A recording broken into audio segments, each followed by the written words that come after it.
오늘의 큐티 말씀은 마태복음 16장 21절부터 28절입니다. 제목, 자기 십자가를 지고 나를 따르라. 먼저 앞뒤 문맥을 살펴보겠습니다.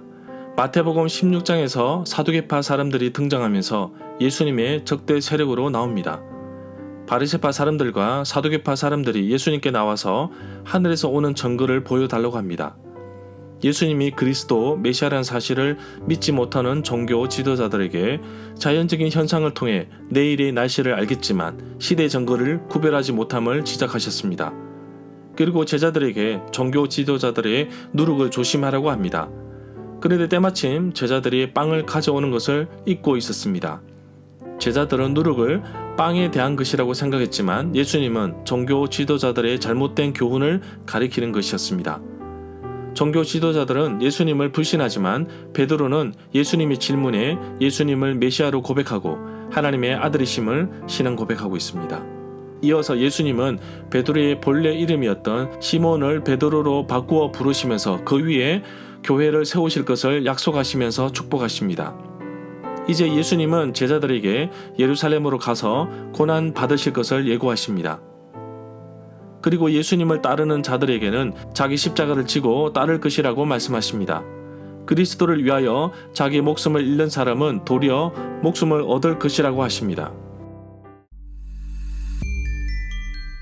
문단을 나눠보겠습니다. 21절부터 33절은 예수님께서 고난을 예고하시다. 24절부터 28절은 자기 십자가를 지라. 21절에 보면 그때부터 예수님께서는 자신이 반드시 예루살렘에 가야만 하며 거기에서 장로들과 대제사장들과 율법학자들에게 고난을 받아 결국에는 죽임을 당할 것이지만 3일째 되는 날에 다시 살아날 것을 제자들에게 설명하기 시작하셨습니다. 예수님께서 죽음과 부활을 처음으로 이르시는 말씀은 마태복음 16장, 마가복음 8장, 누가복음 9장에 나옵니다. 예수님께서 자신의 죽으심과 부활하실 것을 말씀하시는데 3번에 걸쳐서 나옵니다. 마태복음 16장, 17장, 20장이 나옵니다. 첫 번째로 예수님의 순환을 예고하십니다.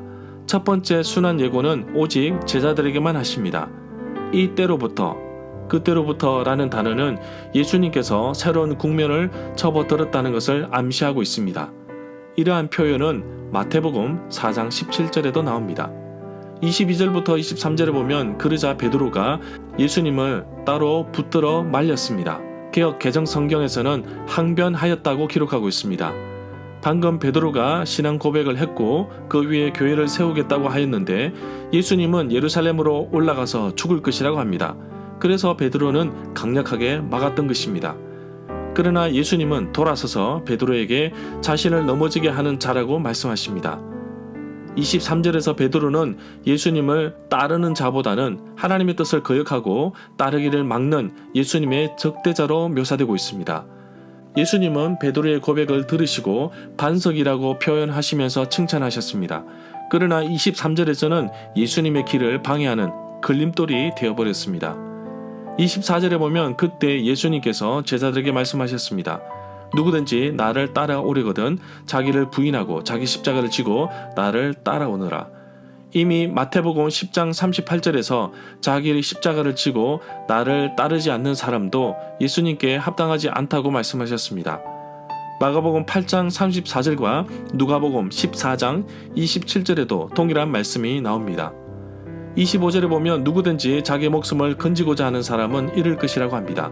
그러나 누구든지 나를 위하여 자기 목숨을 잃는 사람은 얻을 것이라고 합니다. 참 생명은 자기 자신의 죽음으로 인하여 새롭게 얻게 되는 논리는 세상적인 방법으로는 이해하지 못합니다. 이것이 바로 기독교의 비밀인 것입니다. 이 말씀은 마태복음 16장 25절과 누가복음 17장 33절 그리고 요한복음 12장 25절에도 나옵니다. 절마다 상세한 설명과 구절에서 그리고 핵심 내용과 중심 줄거리는 네이버 블로그에 올려져 있습니다. 내게 주시는 교훈입니다. 힘든 일이 나에게 있을 때 사람들은 이렇게 말합니다. 그것은 너의 십자가이니 짊어지고 가라 라고 합니다. 나에게 주어진 십자가가 꼭 고난만 뜻하는 것은 아니라고 봅니다. 저 사람을 구원해야 할 사명 역시 나의 십자가일 수 있습니다. 내게는 유익이 되지만 끝없이 예수님을 쏟아 부어야 할 사람이 나의 십자가일 수도 있는 것입니다. 문제는 그 십자가를 내가 인정하지 않는 데 있습니다.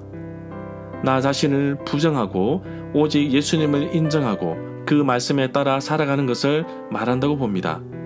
나를 부인하는 부분에서 나는 무엇을 부정해야 할까요? 또 내가 버려야 할 것은 무엇이 있을까요? 그리고 내가 질 수 있는 십자가는 무엇일까요? 나에게 주어진 귀한 사명을 끝까지 잘 감당하기를 소망합니다. 그 소망을 잃지 않도록 나 자신을 붙들어 주옵소서. 오늘도 예수님의 사역의 걸림돌이 아닌 귀한 반석이 되기를 소망합니다. 나를 따르라는 주님의 부르심에 순종하며 살아가는 하루가 되기를 간절히 소망합니다.